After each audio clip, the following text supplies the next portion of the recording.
Hello, everyone. We do not own the rights to this music. It's like a jungle sometimes. It makes me wonder how I keep from going under. It's like a jungle sometimes. It makes me wonder how I keep from going under.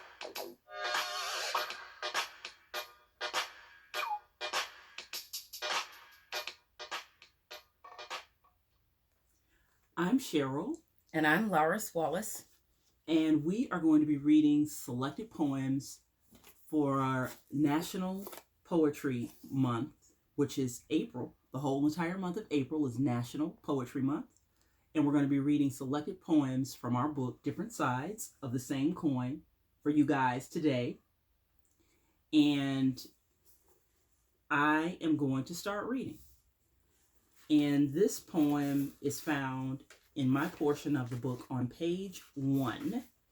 And it is really an ode, if you will, in celebration of my sister Lars, whom I wrote it for, because this book is big on sisterhood.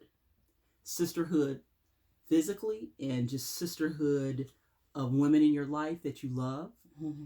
And we have lots of women that we love.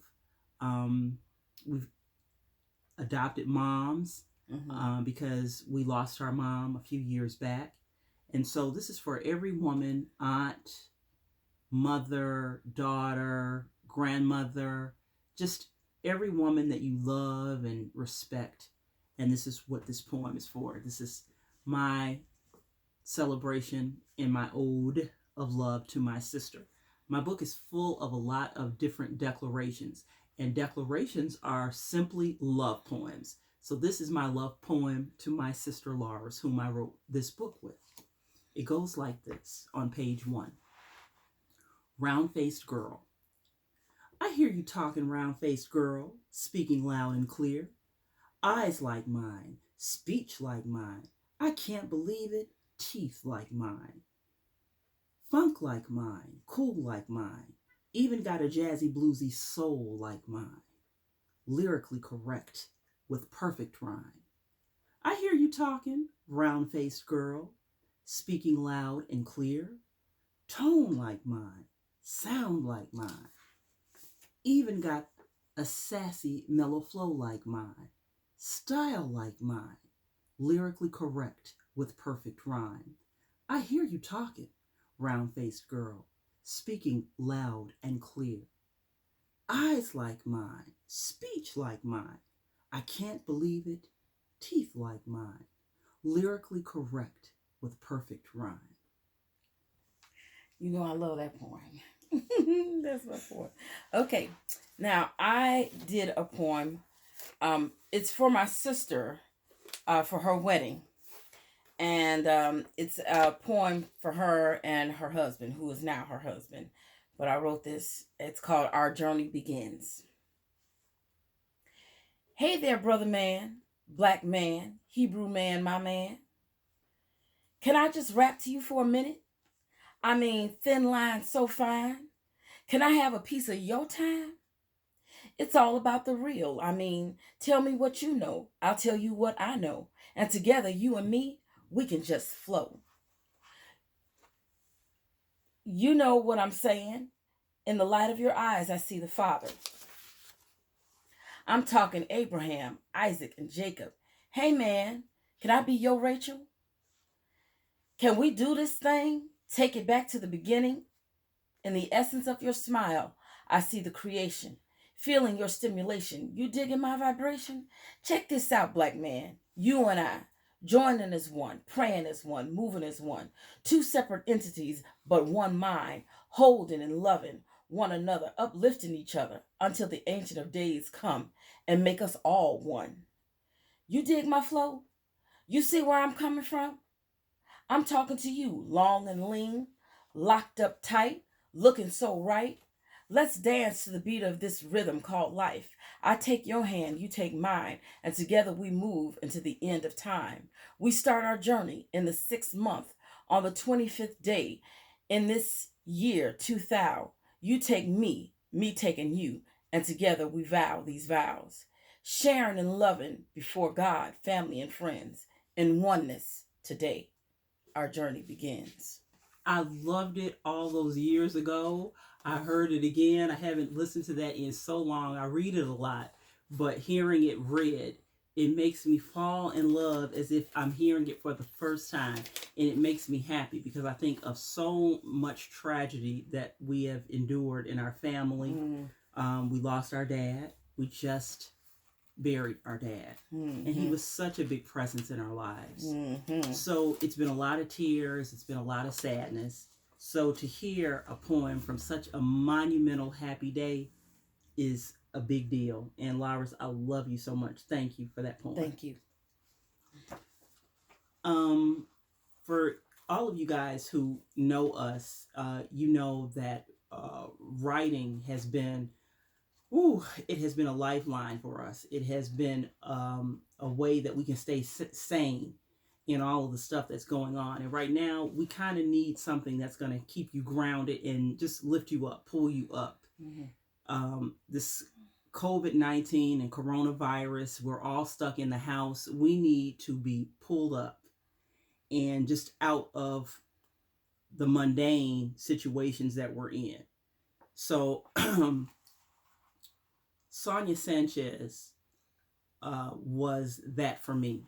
I was introduced to her in college, and so this next poem is called Ode to Sonia, and it is on page 158.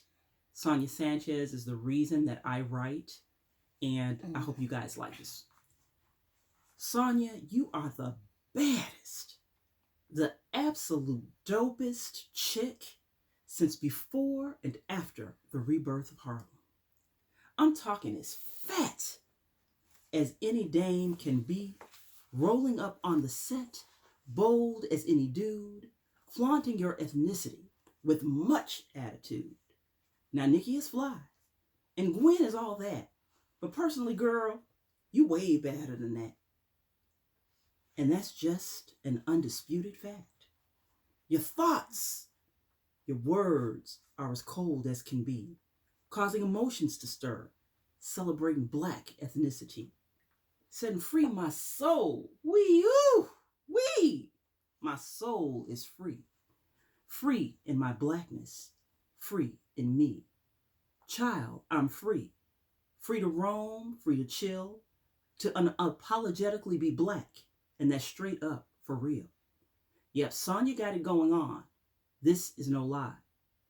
Writing about black thoughts. Now tell me, ain't that fly? Girl, you're dope. Feeling our pain. I said it before. You're one bad dame. Yeah, Sonya, you real bad. And you be getting badder in my world every day. I like that, but I have to say, Nikki Giovanni is the reason why I write. I love Nikki Giovanni. Well, it's a subjective thing, right? You know, everybody has the person that inspires That's them. true. Because for you to say one person, Mm-hmm. I mean, that's kind of rough to say, just this person. Because when I said that, I love Nikki Giovanni, Mm-hmm. but you know, Mm-hmm. James Baldwin moved me too. Langston Hughes. I met him. Me. I met James Baldwin in college. So the ones that mean something to me, those were the ones that I personally referenced and kind of, you know, mentioned in our book. Yeah. Okay. Going back to a previous topic that we kind of touched on is our father's death. And this is a poem that I wrote for my father when I was trying to be true to how I felt about our father, because my dad and I, we had a love-hate relationship. We really, it's sad to say that neither one of us really knew the other one until the end of my father's life. I think he started to understand me and I started to understand him. Mm-hmm. So this is what I wrote, about him. It's called The Embodiment of Cool, and it's on page 208. When I was younger, I wanted to be around you. even though you pushed me away. I thought you were Superman, able to leap tall buildings in a single bound. I thought you could solve every problem, fix any and everything. I thought you were brilliant, charismatic, and suave. For me, you were the embodiment of cool. But as I grew older, the rose colored glasses became spectacles of clarity, and frightful realities became painful memories. The best of you was never enough, and the worst of you was way too much. I wanted to blame you, and for a time I did. But I realized you are a collection of those who raised you, a result of times and experiences that have come to define you. And it is because of you that I am. Wow. Ooh, I kind of had to collect myself because this is like we just said. We just did this. Our father passed away on March 7th. So you can see that for yourself. We're just now inside of April. So it's very fresh. And where do you put all that emotion? Right. Mm-hmm. I just mentioned to you guys that I have quite a different, quite a few different poems for my sisters in our book, and I'm going to read the second one for my oldest sister Felicia. I'm going to read that one now. This one is on page 14. It's called Boxing the Wind, and this is called Felicia's Declaration number 2. The world was your oyster. I'm sorry, my voice cracked. The world was your oyster. You were our beginning. You always went your own way, sailing through life, opinions be damned. You had to do it your way. I don't know where your rudder veered off course. I've watched your navigation instrument, your compass, vacillate between the absurd and bizarre for most of my life. You were blessed with beauty and talent, yet you never knew you possessed such gifts. You always seemed to be boxing the wind in a Category 5 hurricane. Self-doubt and fear have held you back for way too long. If only you knew you were and have so much to offer. The kindness of our mother flows through your veins. Sylvester's confidence was the genetic master design of your spectacular molecular structure. Get it together, girl. Shake off the self-loathing and shame of past mistakes. Leave them behind you. You're in a race of one. Be your best self. Achieve your own greatness. It's in you to do so. I always knew you could succeed and be successful in life. It is as much of your DNA as chromosomes, molecules, and blood type. Put away your boxing gloves, Layla. Stop fighting yourself. The only person stopping you from greatness is you. We are Edna May's girls, and that, dear sister, is our majestic blueprint of unparalleled purpose. That's right. Edna Mays. Edna May's girls. Okay. Now this poem I feel is kind of relevant for the simple fact of the times that we are in. So I hope you get something out of this poem. This poem is called Civil Rights Lost. It's on page 247. So much going on in the world today. So much to see, so much to say. Right up the street and outside my front door. Love don't live in the hood no more. A boom, a bang, a very loud pow leaves many mothers asking why and how. Why is this happening? How can we stop it? While the politicians just try and drop it. Who you gonna vote for this coming fall? Why, while many ask the question, should we even vote at all? The faces keep changing, the names rearranging.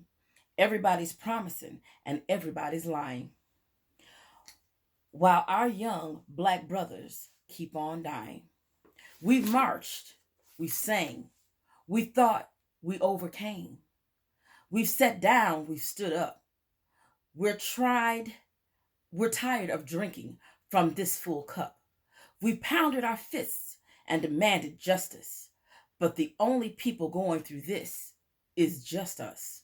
Like Marvin said, it makes you want to holler. Raise your fists and scream, Black Power. But we've done all that before, and we're still pounding at the door. From the dreaming of dreams to the urgency of now, our civil rights remain lost somehow. Wow. Now, that right there, that puts perspective on it. Every time I hear you read that, I think about where we are in the scheme of things. I think about right now, Black people are almost at 80% of the deaths that make up this coronavirus. And yet you can't get us to do something as simple as stay in the house. Right. I don't know what it's going to take for us as a nation of people to rise up and be what we're supposed to be. And ask the question, why is it that 80% of us is dying from the coronavirus? When we only make up 16% here in Chicago. We only make up 16%. Wow. Whew. Okay. I greatly appreciate you all joining us today. Thank you so much. And again, happy National Poetry Month to all of our people and our readers and our literary enthusiasts. Happy National Poetry Month. And if you don't pick up our book, pick up a book. You're in the house. There's nothing else for you to do. Pick up a book. And if while you're picking up a book, don't forget about the book that's on your shelf, the Bible. Pick that up and read that too. Pick up your Bibles. Again, our book is called Different Sides of the Same Coin. It's available right now at Amazon. Head on over there and pick up you a copy. Thanks, everybody. We'll see you next time. Thank you.